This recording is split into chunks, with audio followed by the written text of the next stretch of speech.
We're working on the crab mixture for our spring Chinook stuffed salmon. Tom's gonna show us how we put this together. The very first time I ever had it, we're out in Astoria fishing. Tom whipped this up at the dock there, had some Dungeness crabs, some other stuff that Tom's gonna go over here in a second, and it was absolutely phenomenal. Could be because I was absolutely exhausted, and when you're exhausted at the end of the day, stuff that you've killed tastes that much better. But I have a pretty good inclination that Tom knows what he's doing, and it's gonna be a pretty legit recipe. So what do you got going in this thing? So basically what we have is we have our crab, mayonnaise, little green onions, fresh squeezed lemon juice, salt, pepper, and just a little bit of Old Bay seasoning. So what we're gonna do, we're gonna take our crab mixture and add our mayonnaise. If you're like me and got this lean body going on, crab doesn't make it very long when you get it to the house.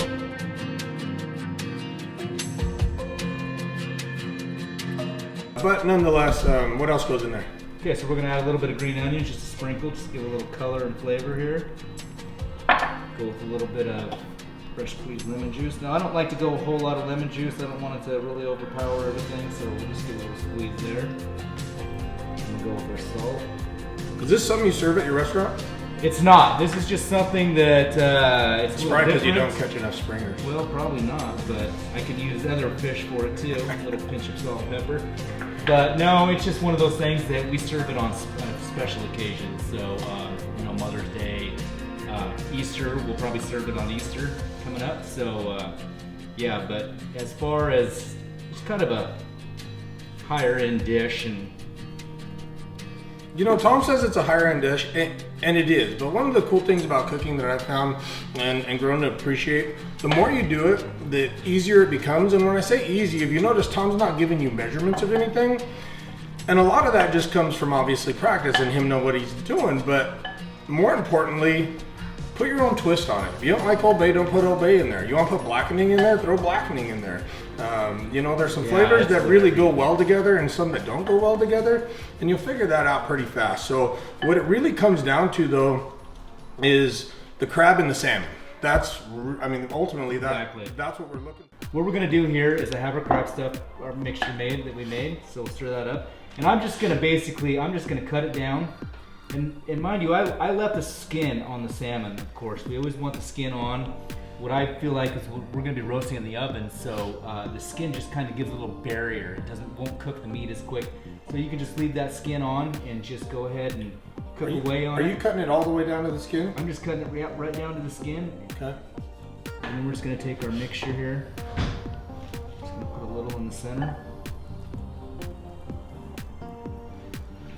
Like so. Nice. Fried razor clams on top of that. That'd be the ultimate fat kid meal.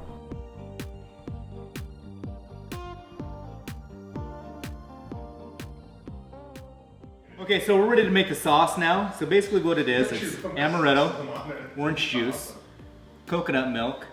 I like to use heavy whipping cream as opposed to regular whipping cream.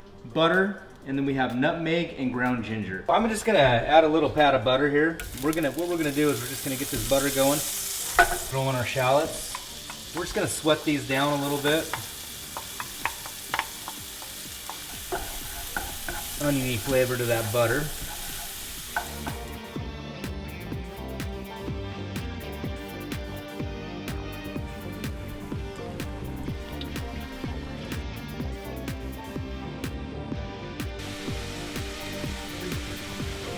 Basically what I have here is I have 1 cup of orange juice to 1 cup of amaretto, and we're just gonna add that in. And it might seem like a lot to you, but we're gonna reduce this down by half. And what reducing does is it just really opens up the flavors. It just cooks it down, it thickens up a little bit.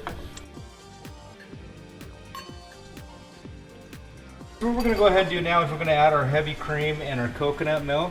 And I'm gonna say it's about 3/4 of a cup to about 3/4 of a cup. There we go.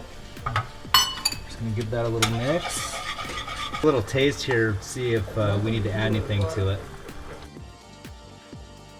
Looks pretty legit, actually. Better taste that part. We're just gonna let this rest a little bit, and then it'll be ready to go. Tom and I got to know each other a few years ago, as you guys already know probably. And he has a couple restaurants over there in Hood River.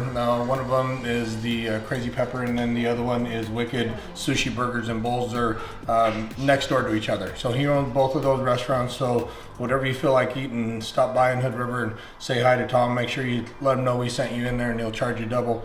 But let's plate this thing up, man. I'm ready to freaking eat it. Right on. Okay, so what I did is here, we just made some jasmine rice. I like jasmine rice with this because it's got a really nutty flavor, kind of brings out the flavor of everything that we're using here. We got the coconut.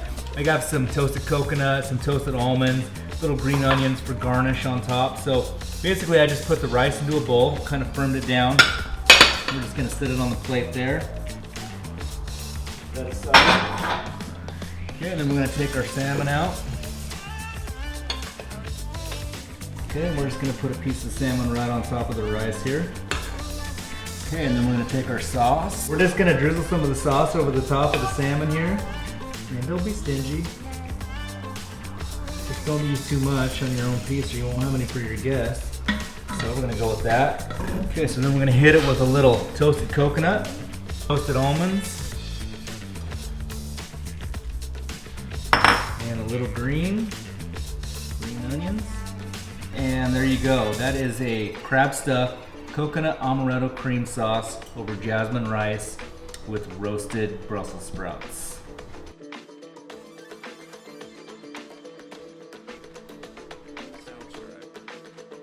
The guy can't drive the boat to save his life, but he can cook.